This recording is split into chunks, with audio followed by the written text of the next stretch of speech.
Olá, muito boa noite, seja bem-vindo ao Rede Família Esporte, edição desta quarta-feira, 31 de julho de 2013.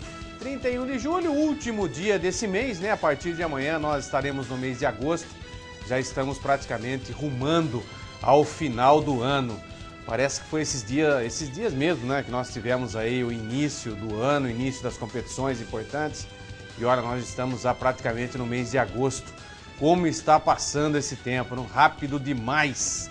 Mas sem problema nenhum, hoje é quarta-feira, iremos falar de mais uma rodada do Campeonato Brasileiro da Série B, também os preparativos dos principais clubes do Brasil para também mais uma rodada do Campeonato Brasileiro da Série A, 11ª rodada. Você de todo o Brasil está sedento para saber as informações do seu clube, né? E o Rede Família Esporte tem a opção neste horário nobre de trazer aí as principais informações para você ficar aí bem informado. Você que trabalhou durante todo o dia, não teve aí a oportunidade de se inteirar das notícias do esporte, o Rede Família Esportes traz essa oportunidade a você de ficar aí totalmente interagido com as notícias do esporte, não só no Brasil, mas também no mundo também. Você pode nos ajudar a fazer o Rede Família Esportes. Duas opções, esporte@redefamilia.com.br ou através das redes sociais, o Facebook, facebook.com/Rede Família Esporte. Você pode mandar sua sugestão de pauta, comentários e também perguntas aos nossos convidados, né? Normalmente, às terças, quintas e também às sextas-feiras, nós temos os nossos comentaristas para nos ajudar a debater o que de principal ocorreu nesse mundo esportivo. E às segundas e às quartas-feiras eu estou aqui com você para comentar o que foi na segunda-feira, né? O mundo esportivo nesse final de semana, todo final de semana. A segunda-feira a gente mostra para você tudo o que ocorreu no final de semana e às quartas-feiras repercutindo a rodada, a próxima rodada que vai mostrar quem é o todo-poderoso na semana nesse Campeonato Brasileiro. Aliás, Campeonato Brasileiro da Série B está um pouco nivelado por baixo, né? Muitos clubes aí tentando se firmar lá em cima, outros clubes tentando sair lá de baixo da chamada zona do rebaixamento. Mas um clube que está bem, que voltou a ficar líder da competição, é o Palmeiras. Jogou ontem contra o Icasa. Os dois fizeram o duelo dos verdões, o paulista e o cearense, na noite de ontem no Pacaembu. Bastante disputado no primeiro tempo. A segunda parte do jogo teve o Palmeiras deslanchando e voltando à liderança da competição. Vamos ver os gols. O Palmeiras recebeu no Pacaembu, na noite de ontem, os cearenses do Icasa. Vinícius abriu o placar ainda no primeiro tempo. Na segunda etapa, com as mudanças promovidas por Gilson Kleina, o Alviverde deslanchou sobre o Verdão do Ceará. Allan Kardec fez o segundo. Wesley o terceiro. E o mesmo Allan Kardec fechou o placar, já nos acréscimos finais. Final, Palmeiras 4, Icasa 0. Valdívia falou sobre a jogada do gol e a boa atuação de Allan Kardec. É que eu entramos e ele, graças a Deus, conseguiu fazer os gols. E não adiantava nada se eu tivesse feito a jogada que eu fiz e ele não fizesse o gol. Graças a Deus que ele fez e o mérito dele, não é meu não. O comandante do Verdão, Gilson Kleina, falou sobre a dificuldade que enfrentou ao jogar contra o Icasa. Nós estávamos entrando realmente no jogo do adversário. O adversário individualizou a marcação, aonde iam os jogadores fazer a movimentação, tinha um sempre seguindo, então isso dificultou. E eles viviam de contra-ataque e nessas 3 estocadas sofremos o pênalti. Nesse jogo, o Fernando Praz foi o divisor para dar confiança para nós retomarmos dentro da partida. Se a gente sai atrás, ia ser um jogo muito mais difícil do que foi. A gente fez o placar, mas foi um placar que mesmo quando nós estávamos com 1-0, estava um jogo perigoso, porque eles não abdicavam da marcação. Aí depois a gente fez as mudanças, colocamos jogador de área, de referência, jogadores pelo lado, com jogadores descansados. E os atletas deram uma bela vitória para a nossa torcida, que terminou com o convencimento de um resultado justo. Tá aí então o Palmeiras nessa belíssima vitória ontem sobre o Icasa, né? É lógico que o Palmeiras demonstrou sua força ofensiva. Primeiro tempo, Teve dificuldades? Claro que teve. Como qualquer equipe teria numa competição como essa, onde jogam as principais equipes, pegam equipes de qualidade técnica um pouco inferiores. E o Icasa veio para a cidade de São Paulo justamente para exercer uma marcação forte, individualizada no Palmeiras. Isso acabou dando muito certo na primeira etapa. Tanto é que as principais pontadas ofensivas foram em decorrência de contra-ataques. O Icasa vivenciou de uma marcação individual muito forte nos principais jogadores do Palmeiras e numa saída rápida de contra-ataque. E é lógico que uma dessas saídas rápidas de contra-ataque pela esquerda acabou proporcionando a penalidade máxima que fez com que os jogadores do Palmeiras ficassem preocupados. Imaginem só, no primeiro tempo o Palmeiras perdendo por 1-0, e aí descontrolaria tudo. Mas o Fernando Praz acabou fazendo uma belíssima defesa, e foi uma defesa justamente muito difícil, porque ela foi rasteira e no canto. Normalmente o batedor bate a meia altura e a gente fala, né? Recuou para o goleiro. Mas dessa vez não. Bateu bem, rasteira no canto direito, mas o Fernando Praz acabou adivinhando o canto, saindo um pouco antes e teve a possibilidade de fazer a defesa. Isso proporcionou uma moral muito grande ao elenco do Palmeiras. E a cobrança do técnico Gilson Kleina e também do Fernando Praz aos seus jogadores, aos seus pares, né, de jogadores, foram justamente essa. Vamos partir para cima e tentar resolver a partida. No primeiro tempo, a tática do adversário acabou funcionando bem. Marcação individualizada, forte e saída no contra-ataque. No segundo tempo, o técnico Gilson Kleina acabou exercendo algumas modificações e eu acho que essas modificações ocorreram muito mais dentro de campo, no posicionamento dos jogadores, do que propriamente a saída de A ou de B. Isso é muito importante frisar. Muitas vezes você não precisa trocar peças, e sim a modificação do posicionamento dessas peças em campo. É que nem um jogo de xadrez, né? Você acaba modificando o posicionamento dessas peças, pedindo com que haja uma execução de uma jogada cujo qual foi trabalhada durante toda a semana e que, por uma infelicidade ou por uma marcação muito bem exercida do adversário, acabou não sendo executada a contento, como queria o técnico Gilson Kleina. E aí modificou-se alguns jogadores, algumas peças importantes. Os principais jogadores fugiram dessa marcação individualizada, o caso de Valdívia, do Allan Kardec, e aí o time passou a jogar melhor, ou seja, reverteu-se essa situação.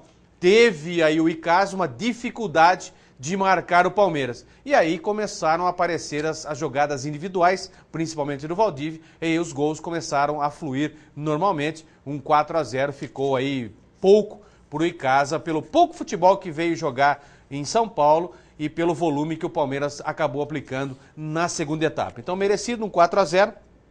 O Palmeiras foi beneficiado pela derrota da Chapecoense, né, que acabou perdendo por 3-1. Acabou em 16 minutos também, então fazendo os 4 gols, foi 3-1, e é lógico que a Chapecoense ainda tem um jogo a menos, mas o Palmeiras fez a dele, acabou abrindo 4-0, abrindo 2 pontos de vantagem sobre o seu principal rival, que é a Chapecoense, e agora curte mais uma rodada na liderança do Campeonato Brasileiro da Série B. Além de Palmeiras e Icasa, mais 9 jogos movimentaram a noite desta terça-feira.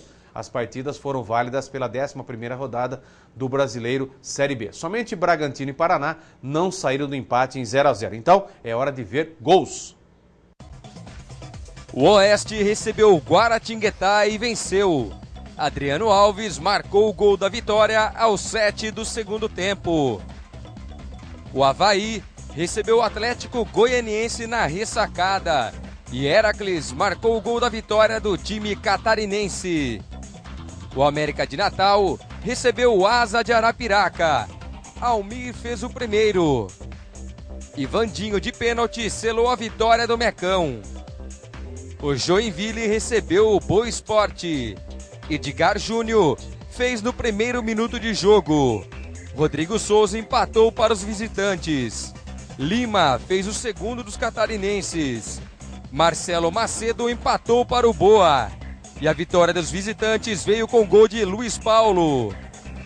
Fabinho Alves abriu o placar para a Chapecoense, que visitou o Ceará. Léo Gamalho, Magno Alves e Anderson Marques fizeram os 3 do time cearense.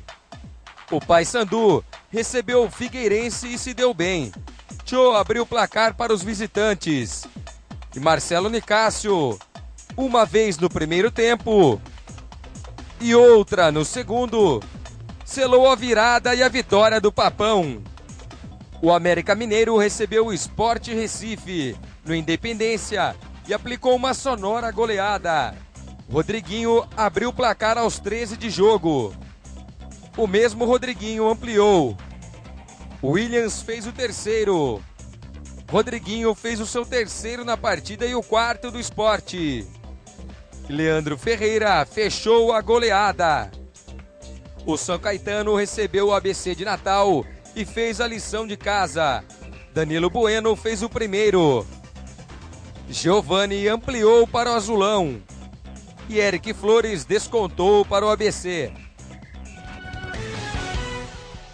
Olha, foram belíssimos gols nesse Campeonato Brasileiro em mais uma rodada da Série B. Gols de fora da área, gols chutados de uma certa distância. Foram gols de encher os olhos, né? E alguns jogadores acabaram se despontando. Agora, um fato negativo é a derrota do Sport, né? O Sport que ontem, o Nando Lopes, dizendo que era o chamado time grande da Série B do Campeonato Brasileiro e que não pode dar esses vacilos que acabou dando, né? O Sport, por ter um time muito forte, não pode se dar ao luxo de tomar 4, 5. Então, precisa ficar esperto para não tomar goleadas como essa. Ei, Gilson, mão de alface, hein? Você viu a falha do Gilson, mão de alface ali? Eu não sei, estava tão quente a bola, rapaz, que ele não conseguiu segurar. Aliás, é um goleiro que falha muito, né? Tem porte de goleiro, tem tamanho de goleiro, altura, mas o que falha esse Gilson, mão de alface, não é fácil, não. É lógico que... olha ali, olha que bobeira que fez o Gilson, rapaz. É um cruzamento normal, a bola fácil. Ela deu no peito do Gilson, voltou pro meio e aí o cara só cabeceou. É brincadeira, hein, Gilson? Que fase que você tá vivendo, hein, irmão? Tá louco, hein? Goleiro é complicado, rapaz. Quando o cara tecnicamente não vai bem, nada funciona também.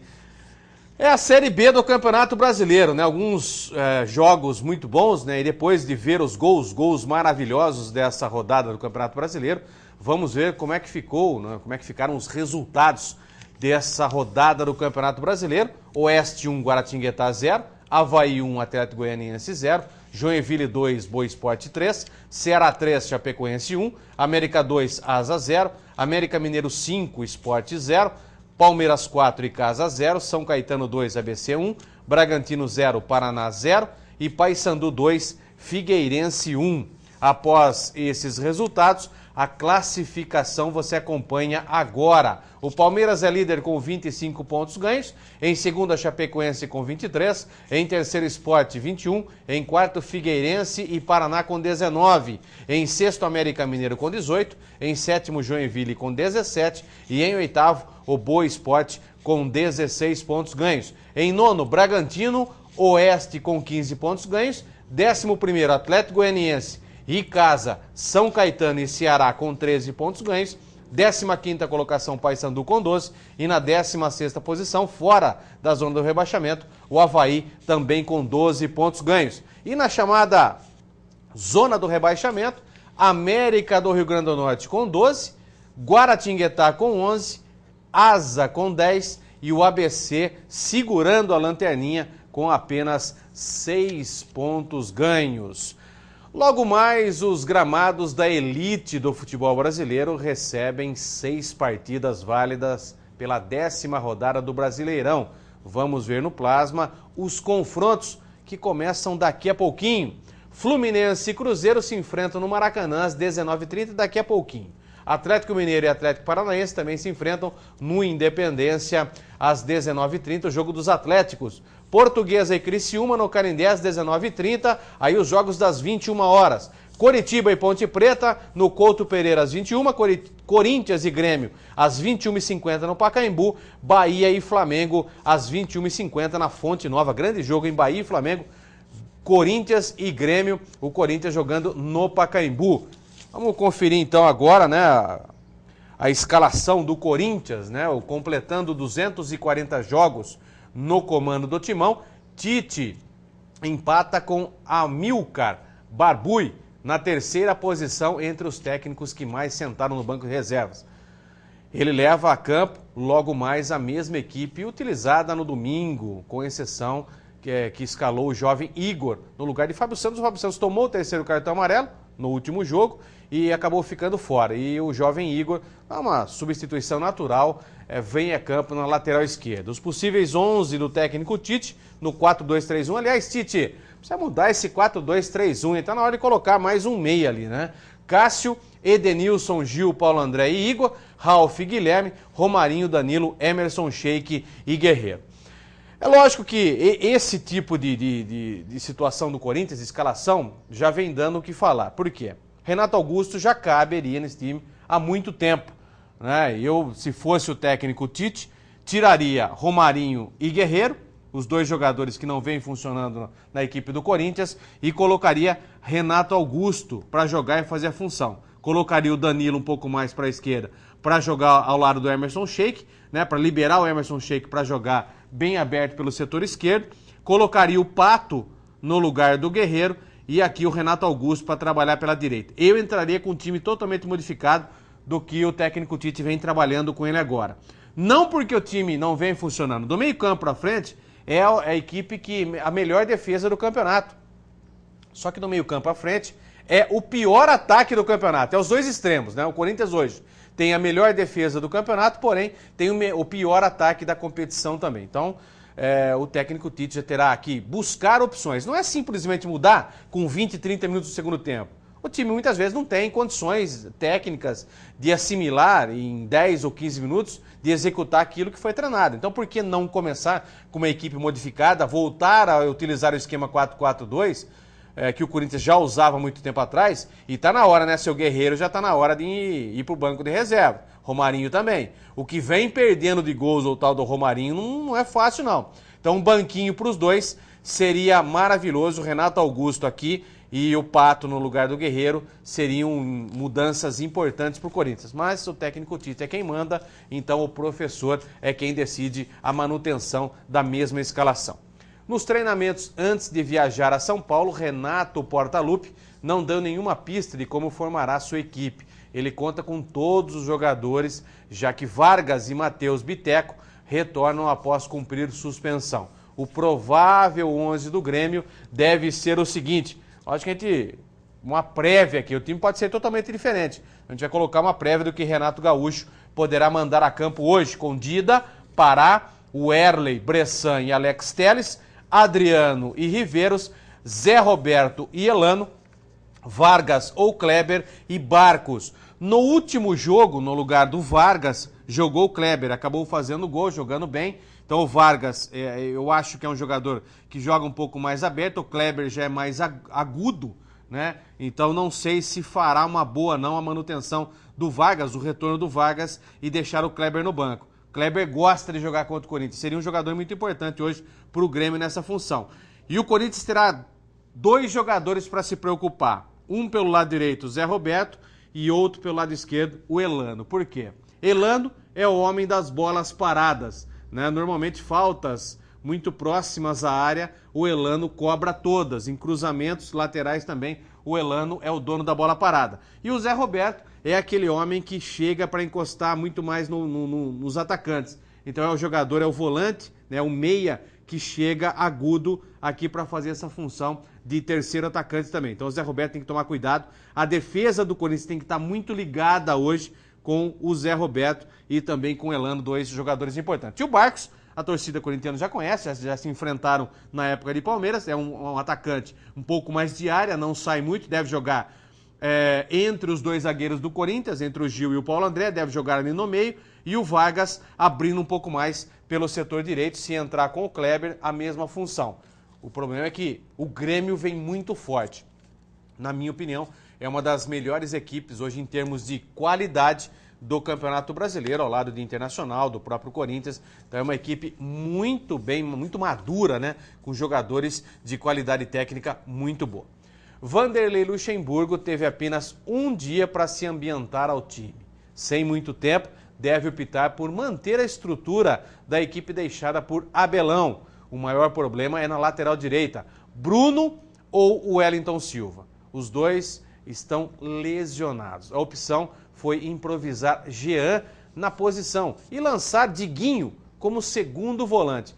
Mas nem todas as notícias são ruins. Fred e Digão voltam de suspensão. O atacante formará dupla com Rafael Sobis. Já Digão fica no banco. A escalação, e é provável, né, a escalação de Vanderlei Luxemburgo, você acompanha agora com Diego Cavalieri, Jean, Gum, Leandro Eusébio e Carlinhos, Edinho e Diguinho, Deco e Wagner, Rafael Sobis e Fred. Mesma situação que a gente fala com outros clubes, né? Na verdade, aqui uma contrapartida. O ataque do Fluminense funciona bem.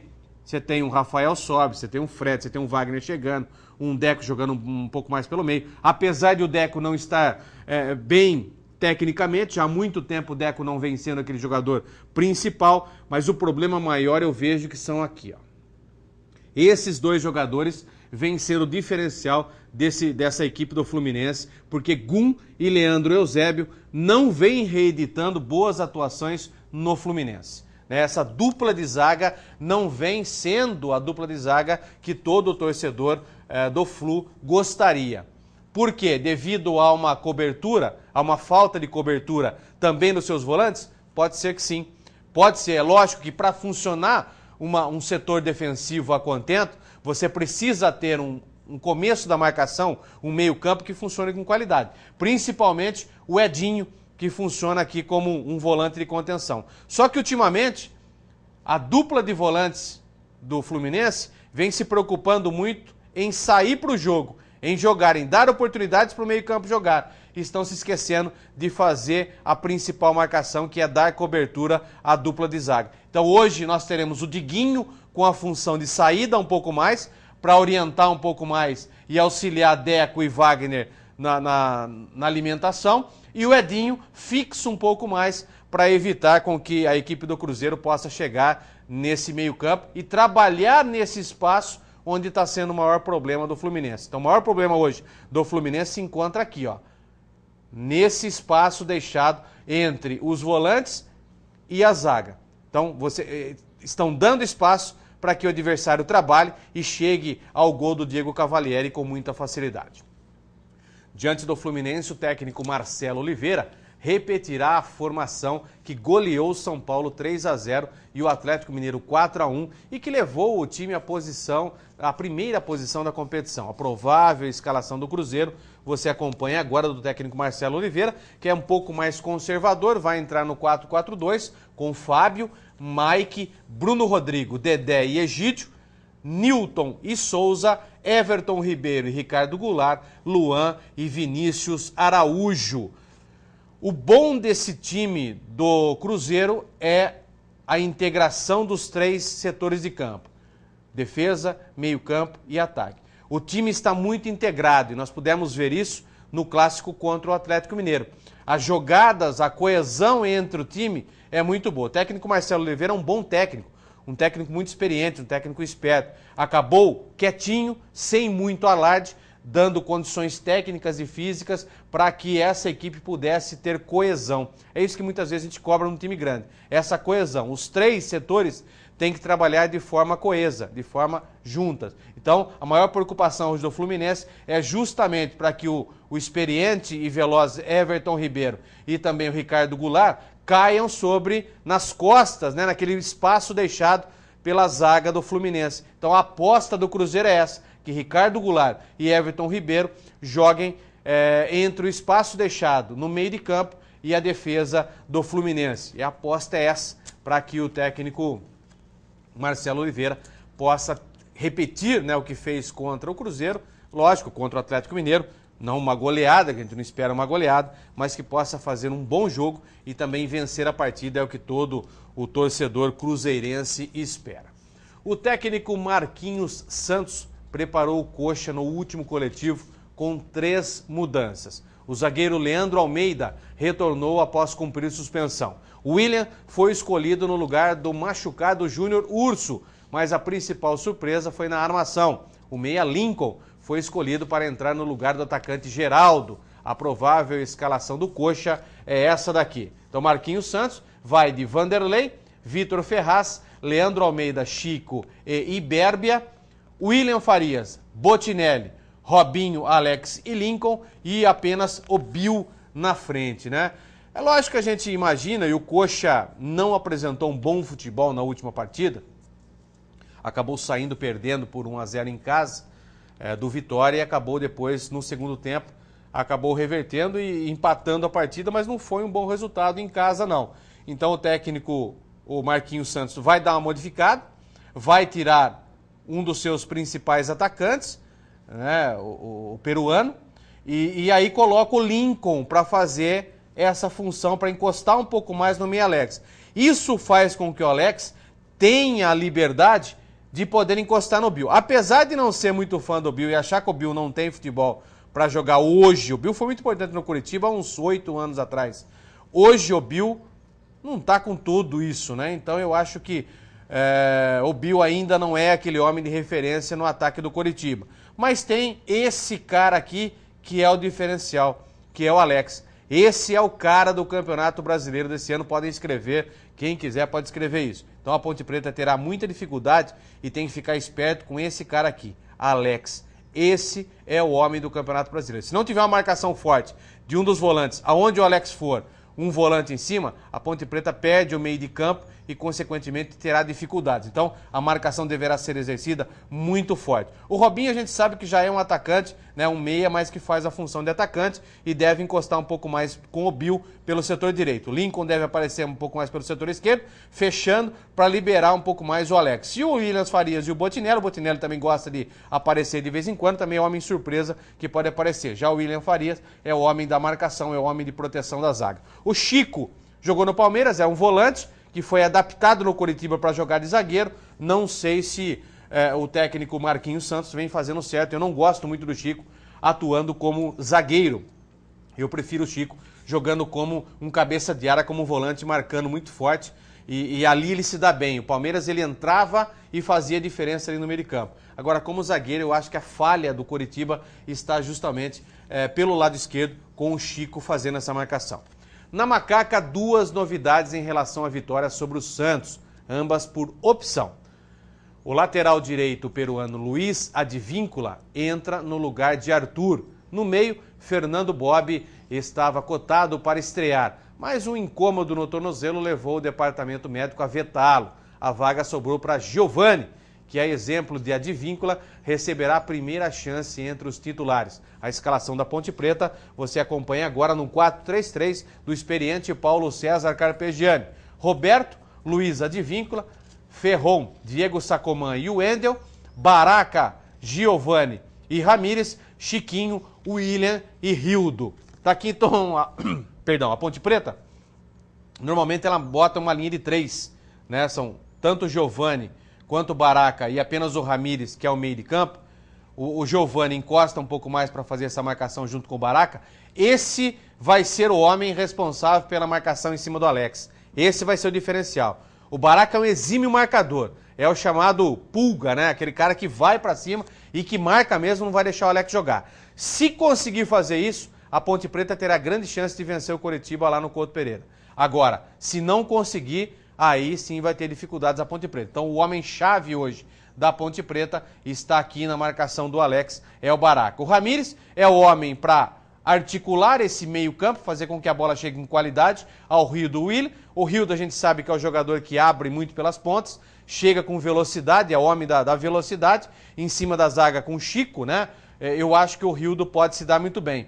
E o Chiquinho também é um homem que fecha o meio de campo, fazendo um quadrado no meio de campo, mas também funciona como a válvula de escape aqui pelo setor direito. E o William é aquele centroavante já experiente, que pode dar oportunidades para que a Ponte Preta faça gol. Apesar de ter perdido um gol contra o Santos, fantástico, né, no cruzamento pela esquerda, o William foi dar de chapa, ela pegou no ossinho de lado do pé e saindo reta, né, perdeu um gol, né, na cara ali, fantástico, embaixo do gol aqui, o William acabou perdendo o gol, mas sem problema. Atacante é isso mesmo, perde um, faz dois, perde dois, faz um, e a vida de atacante é sempre assim e não dá para ficar lamentando agora o que ocorreu na perda. É seguir bola para frente, o William tem bola com certeza para se dar bem na Ponte Preta.